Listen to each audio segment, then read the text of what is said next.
नमस्कार, स्वागत है मेरे यूट्यूब चैनल में। आज हम लोग देखेंगे हाल ही में चीन ने कहा है कि चीन में जो पीपल्स लिबरेशन आर्मी है, उनकी जो सेना है पीएलए है, उसमें उन्होंने गोरखा सैनिकों की भर्ती के लिए उत्सुक है चीन। यानी चीन अपनी सेना में गोरखाओं की भर्ती क्यों करना चाहता है? आखिर क्या ऐसे कारण है कि उनको गोरखा यानी जो नेपाल के लोग हैं, नवयुवक हैं, उनको सेना में शामिल करने की ऐसी ज़रूरत क्या पड़ी है? तो सबसे पहले हम लोग देखेंगे, ये खबर आई है यूरेशियन टाइम्स के द्वारा। यूरेशियन टाइम्स में ये चीज़ सबसे पहले कहा है कि पीएलए पीपुल्स लिबरेशन आर्मी में गोरखा जो सैनिक हैं, हो सकता है कि वो निश्चित रूप से उसमें भर्ती हों। अब यहाँ हम लोग देखेंगे कि भारत का नेपाल का बहुत ही प्रगाढ़ संबंध रहा है। तो फिर ऐसी क्या क्या स्थिति आई, क्या क्या ऐसे कारण आए जिसकी वजह से नेपाल में ऐसी चीज़ें हो रही हैं, चीन ऐसी चीज़ें करने के लिए तैयार है। हम लोग देखेंगे कि ये जो गोरखा शब्द है, गोरखा सैनिक, ठीक है ना, गोरखा का मतलब होता है कि एक संत हुआ करते थे हमारे यहाँ, गुरु गोरखनाथ। गोरखनाथ के नाम पे ही इनका नाम गोरखा गोरखा के नाम से पुकारा जाने लगा है। तो गोरखा को कहा जाता है द फियरलेस मैन, यानी बहुत ही बहादुर व्यक्ति। चाहे वह पूर्व दिवंगत विपिन जनरल हों या सैम मानेकशॉ हैं। सैम मानेकशॉ ने एक बार कहा है, अगर कोई ये कहता है कि मैं मरने से नहीं डरता हूँ, या तो वह झूठ बोलता है या फिर वह गोरखा है। ये हमारे जो पहले फील्ड मार्शल थे सैम मानेकशॉ, उनका ये बयान है। अब इनकी जो पहचान होती है तिरछी हैट, ठीक ना, टोपी से, और एक हथियार होता है खुखरी। खुखरी इनकी पहचान है और टोपी भी इनके पहचान है। तो भारतीय सेना में लगभग आपको 40,000 के लगभग नेपाली नेपाली जो गोरखा सैनिक हैं अभी वह कार्यरत है। यह एक चीज़ जान लेंगे कि नेपाल के रक्षा बजट से ज़्यादा कहीं ना कहीं भारत 4200 करोड़ रुपया गोरखाओं के वेतन पे, पेंशन पे खर्च करता है। 4200 करोड़ रुपया वेतन और पेंशन पे खर्च करता है, जो नेपाल के रक्षा बजट से भी ज़्यादा है। ठीक है, सदियों से हमारे उनके साथ प्रगाढ़ संबंध है। अब यहाँ देखेंगे कि 1816 में सुगौली की संधि हुई थी, ठीक है ना। सुगौली की संधि के तहत सेना में इन्हें शामिल किया गया था। ब्रिटिश सर, उस समय तो भारत गुलाम देश था, अंग्रेजी यहाँ के प्रमुख थे, तो उस समय इन्होंने गोरखा रेजिमेंट बनाई। और इनकी गोरखा रेजिमेंट जो है, प्रथम विश्व युद्ध हो या द्वितीय विश्व युद्ध हो, इन दोनों युद्धों में इनके लिए ढेर सारे जंग को जीता है। ठीक है, हिटलर भी इनसे डरा करता था। तो 1947 में जब देश आज़ाद हुआ तो उस समय त्रिपक्षीय समझौता हुआ था। तीन पक्ष में नेपाल, भारत और यूनाइटेड किंगडम के बीच एक समझौता हुआ था।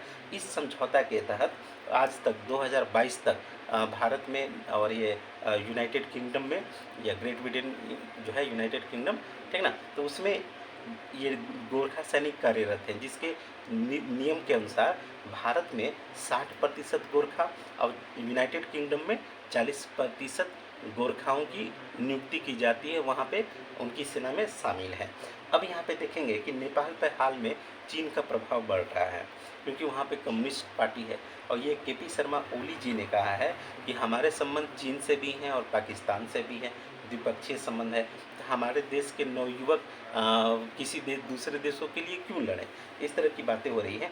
और ख़ासकर जब से अग्निवीर आई है, तो अग्निवीर में नेपाली जो प्रधानमंत्री है, उन्होंने कहा कि कहीं ना कहीं हम इसका विरोध करते हैं, हमारे देश के नवयुवक 4 साल के लिए नहीं जाएंगे, ठीक ना।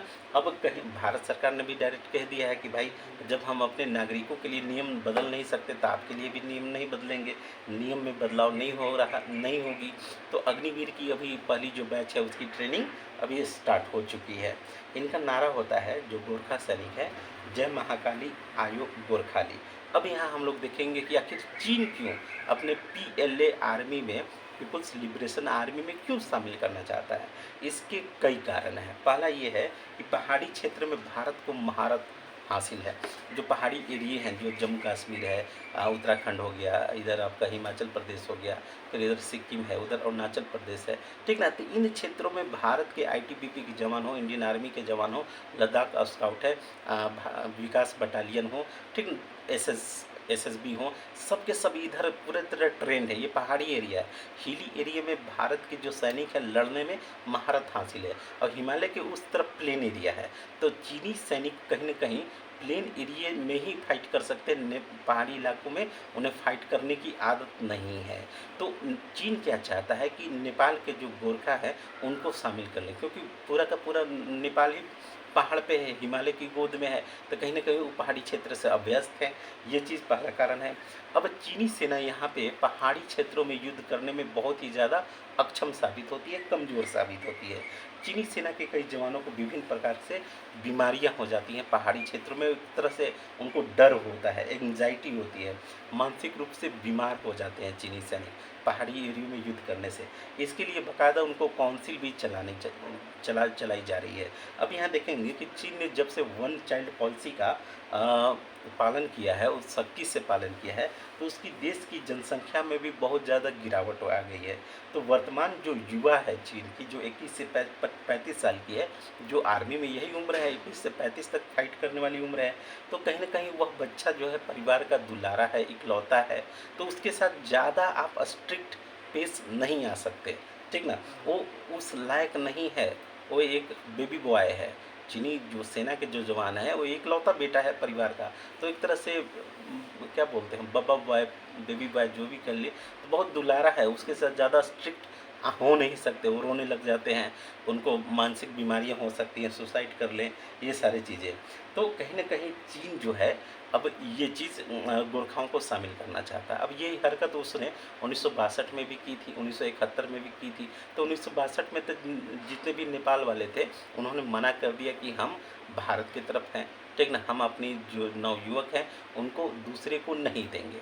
अब देखते हैं कि भविष्य में क्या होता है। अब यह भी एक चीन की चाल है, लेकिन सदियों से हमारे और नेपाल के बीच संबंध है, तो उम्मीद है कि नेपाली जो गोरखा, जो बहादुर रेजिमेंट हो, वो भारत और यूनाइटेड किंगडम के लिए ही सब करेगी, ठीक ना, सेवारत रहेंगी।